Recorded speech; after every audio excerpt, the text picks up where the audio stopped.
How's it going? Welcome back to Digs of the Day, episode 35, I believe. Just moving along.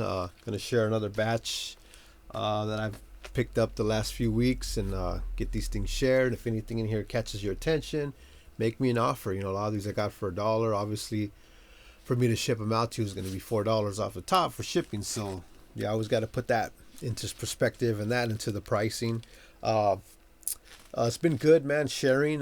Like I said, this is episode 35. Go back and watch some of the first episodes. They're very interesting. A lot of the records I pick up, I've learned from other people like you guys who have either vinyl collections or buy records or, or have shows similar to this. And I just thank you for your time. I watch them and I appreciate them. And let's just all grow together. So the first one I picked up, or the first one I'm going to share actually is Boots Randolph's Sunday Sax. Don't know too much about it. Again, anytime I'm buying records, what I like to do is check out the labels, the artists. I check out how much they're going for on eBay usually first. I take a listen to them on YouTube on my phone, so you could always do the same. I don't buy everything. When I go, I could look through 3 or 4 crates of records and only maybe pull out 1 or 2 records, maybe. Sometimes I could pull 10 out. It just depends on the crate. And the reason why I'm saying that is so you guys know that we just don't buy anything. You know, a lot of people just think we buy anything. Boots Randolph, Sunday Sax. Good music to play, man, when you're just having a barbecue or cooking some food. And that's the kind of stuff you want to play. Another one I paid $3 for this at Book Off was Herbie Hancock Headhunters. And the interesting thing about this one, I do have one already, but for some reason this one was thick. Like it's 180 gram. I don't know why.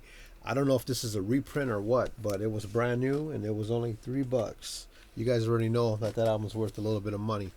Another one I got was Keith Green. I think I shared this one on episode 32. So it's called So You Want to Go Back to Egypt. And the interesting about this one is it's different than the last one I shared. And I got this one at the Goodwill. Paid 99 cents for it. Keith Green, you guys already know. He's a Christian rock singer. Ended up dying in a plane crash, man, in 1982, I believe. Another one I got was Isaac Hayes' Shaft. I believe it's a soundtrack. You guys already know what it is. Stylistics right here. Hurry Up This Way Again. Yeah, Hurry Up This Way Again.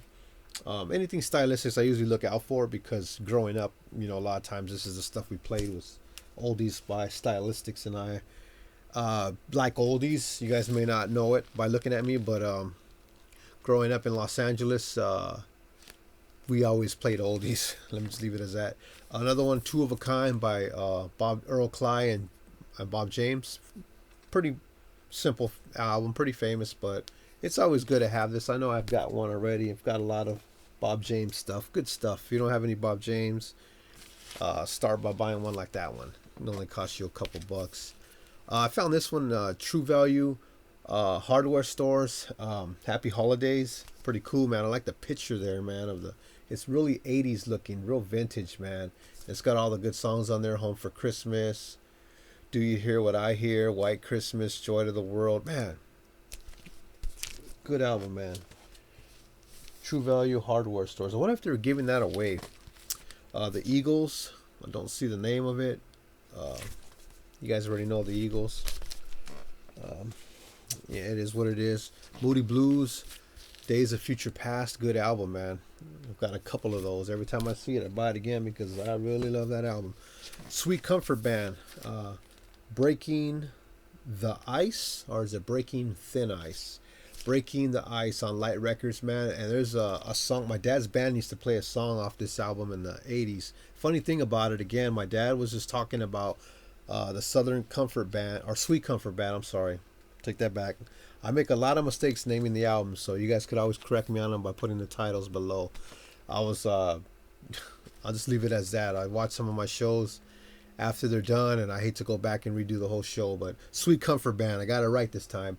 And there's a song off here called I Need Your Love Again. Good song, man. Again, my dad's band used to play it. My dad was just talking about this album to me, or the song. And after he told me the name of the band that played it and the name of the song, well, bam, I found it at the Redondo Beach Goodwill. God is good, man. Another one I found was John Handy Hard Work. Very interesting looking album. I don't think I've played this one. I got this at Book Off 2 for $1. Trying to see what the label is. But if I see an album with a guy with a saxophone like that on there, I don't know if you can see it, I'm definitely going to pick it up because those things could be rare. Signs of the Zodiac Leo. I don't know much about it, but I think I Googled it and it was worth $30 or $40, so still haven't put it on YouTube. 1999 Prince. You guys already know. Got that for, I think that was 50 cents. Store in Compton or something. I remember I bought about 3 or 4 other Prince albums that I already have on eBay. Another one was Frida Payne, Pain and Pleasure. There's a good sample off that album. If you like samples, make sure you check Frida Payne out. Another one I got was Keith, 98.6, Ain't Gonna Lie. I actually know nothing about it, and I ain't gonna lie, but Keith, if you guys know what it is, let me know. Imperials, Just Because, and I bought this one because the guys on the back, anytime you see a bunch of white guys and black guys on an album, you know they got together for something good. Thelma Houston, Sun Shower. Bob James and Earl Again, One on One. I think this is the first one I have of this one. I don't think I have that yet. Dee Dee Sharp, Happy About the Whole Thing. I think that's a demonstration, not for sale on the back. Doesn't mean anything. Promo doesn't really mean nothing. Might even be worth less money. Is that R.B. Greaves? Yeah, R.B. Greaves. Doesn't say the name of the album. I guess it's a self-titled album. Has always something there to remind me on here. Man, Cupid. This is Soul. Ballad of Leroy. 1969 Echo Records. I'm gonna have to leave this one out. I still haven't played it. And lastly, we got is Bill Withers, Naked and Warm. Bill Withers. Anytime I see his albums, I get those too. And that pretty much concludes episode 35. Thanks for tuning in again. Share some cool ones. A lot of those I bought in the hopes to resell them. If you guys want to buy them, like I said, make me an offer. And shipping is usually $4 again. I could ship them out. To be honest, if I paid $1 for one, I probably at least need to make $4 off of it. Only because I had to go and find it and drive there and bring it back and clean it up and put plastics on it. So I could probably let a lot of those go for $8 flat. I mean, I'm just being honest with you. Some of those ain't probably even worth $8. You could go out and find them yourself. But I know some people live in areas of the United States where they can't find albums like that. And me being that I live in Los Angeles right now, it's simple to find that stuff. You'd be surprised what you could find at Goodwills and swap meets, man. If you go to the swap meet every weekend, chances are in 10 years you'll probably have almost anything you could think of. There'll be a couple of exceptions to that, but for the most part, if you went to swap meets every weekend for 10 years, you're gonna probably have almost everything Beat Diggers look out for. Yeah. So yeah, thanks for tuning in. Digs of the Day, episode 35. I'll see you on the next one, man.